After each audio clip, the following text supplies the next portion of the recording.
اللہ تعالی وبرکاتہ۔ الحمدللہ الحمد للہ والصلاة والسلام علی نبیہ وعلى آلہ واصحابہ المتعدبین بآدابہ اما بعد فاعوذ باللہ من الشیطان الرجیم بسم اللہ الرحمن الرحیم ان الحسنات یذہبن السیئات صدق اللہ العلی العظیم وصدق رسولہ النبی الامین الکریم المتین ونحن على ما قال ربنا لمن الشاہدین والشاکرین والذاکرین والحامدین والحمد للہ رب العالمین۔ آج کے اس پروگرام میں سامنے زیادہ تر بچے بیٹھے ہیں۔ ہمارے گاؤں کے جو بڑے افراد ہیں وہ جلسے میں کم آئے، لیکن حضرات اس سے کوئی مطلب نہیں کہ لوگ کم آئیں یا زیادہ آئیں۔ انسان جتنا دین کی نشر و اشاعت میں حصہ لے گا اللہ اس کو اتنا ہی ثواب عطا فرماتا ہے۔ 13ویں پارے کی ایک آیت طیبہ، مجھے کوئی تقریر نہیں کرنا ہے، ہمارے باہر سے مہمان آئے ہیں، ان حضرات کو آپ کو سماعت کرنا ہے، لیکن اتنا میں ضرور کہوں گا اور یہ کہنے کا مجھے حق بھی ہے، اس لیے کہ یہ جو ہمارے جلسے ہوتے ہیں ان کا مقصد ہوتا ہے ہمیں نصیحت حاصل کرنا۔ بات کڑوی ہوتی ہے میری، لیکن اہل غنیمت نگر میں آپ سے یہ بات ضرور کہوں گا، جتنی بھی اللہ نے مجھے سانسیں دی ہیں اس میں حق بولنے کی میں کوشش کرتا ہوں اور کرتا رہوں گا، کبھی حق سے منہ نہیں موڑنا چاہیے۔ گاؤں کے کچھ لوگوں نے تو بہت محنتیں کی، لوگوں سے ملے، چندے کو کہا، انہیں دین کے پھیلانے کے لیے، سننے کے لیے انہیں ابھارا اور ان کو ترغیب دلائی۔ بلا شبہ وہ ثواب کے حقدار ہیں، اور جو حضرات آئے انہیں بھی نیکیاں ملنا چاہیے، لیکن حضرات ایک دن کا جلسہ کر لینا، 2 دن کا جلسہ کر لینا یہ ہمارے لیے کافی ہے۔ کافی وہ ہے جو آپ ہمیشہ کرنا جسے ہمیں چاہیے۔ اصل چیز ہوتی ہے فرائض اور واجبات۔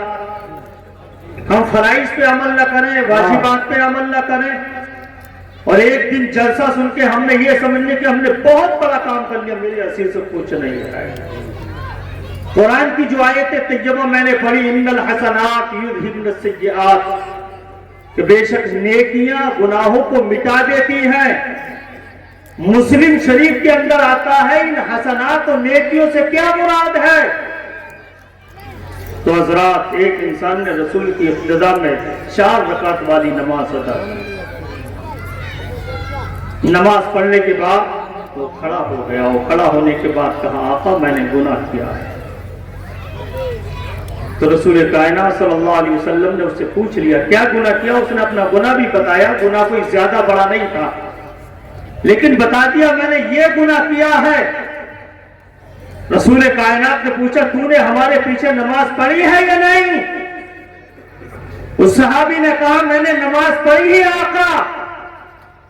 تو رسول کائنات نے ارشاد فرمایا جا صحابی چلا جا، تو نے نماز پڑھی ہے تو اللہ نے تیرے گناہوں کو معاف فرما دیا۔ یا حسنات سے مراد ہے نماز۔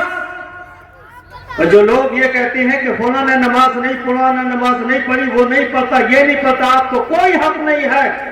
کون نمازیں کہاں پڑھتا، کہاں نہیں پڑھتا۔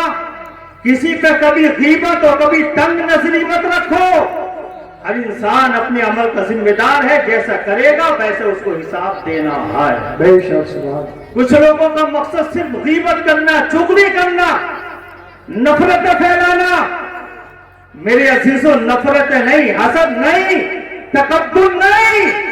اللہ نے ہمیں کلمہ دیا ہے، پیارے پیغمبر کو بھیجا ہے، اور ہمارے سامنے قرآن موجود ہے، تو ہمیں نفرت نہیں، ہمیں محبت پھیلانا چاہیے۔ واہ واہ واہ، زندہ باد زندہ۔ میرے عزیزوں نفرت پھیلانے کا مقصد سمجھتے ہو؟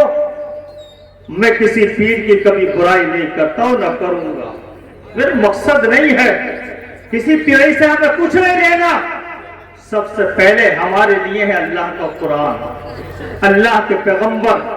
حضرات یہ بات یاد رکھ لینا، نبی مکرم صلی اللہ علیہ وسلم ارشاد فرماتے ہیں وَلَا تَبَاغَضُوا وَلَا تَنَافَرُوا وَلَا يُحِبُّ وَلَا يَحِلُّ لِمُسْلِمٍ أَن يَهْجُرَ أَخَاهُ فَوْقَ ثَلَاثَةِ أَيَّامٍ۔ رسول ارشاد فرماتے ہیں نفرت نہ پھیلاؤ، آپس میں حسد نہ کرو، سنجیدگی سے۔ تو حضرات یہ ہونا چاہیے، تقریر نہیں کرنا ہے۔ یہاں پر ہمارے ڈاکٹر بابو نے بہت محنتیں کی ہیں، ایک ہمارے ماسٹر محمد فہیم صاحب ہیں، انہوں نے پہلے بھی بہت محنتیں کی، اب بھی محنتیں کی ہیں۔ شمشاد بھائی ہیں حاجی شدہ کے بیٹے، یا اور لوگ ہیں جنہوں نے محنتیں کی ہیں۔ میں ان کو اس سال یہ سوچ رہا تھا کہ کم از کم یہ جو کمیٹی کے لوگ محنتیں کرتے ہیں ان کی بھی حوصلہ افزائی ہونا چاہیے، لیکن وقت کی قلت تھی۔ کبھی پھر موقع ملا تو میں بتاؤں گا کہ ان حضرات کو بھی حوصلہ افزائی ہونا چاہیے، تاکہ ایسے اور افراد بھی پیدا ہو جائیں جو دعوے درمے گاہے بگاہے دین کو پھیلانے کی، رسول کائنات کے پیغامات کو پہنچانے کے لیے کوشش کریں، اور اللہ اس کا انہیں نعم العدل اور بہتر سے بہتر صلہ عطا فرمائے۔ ایک بات تو یہ، دوسری یہاں پر ہمارے علماء بیٹھے ہیں، ان کا بھی مقصد صرف یہ ہوتا ہے کہ آپ حضرات کی اصلاح ہو جائے۔ ہمارا جلسہ 5 اور اصلاح سے مجرد اور خالی نہیں ہونا چاہیے۔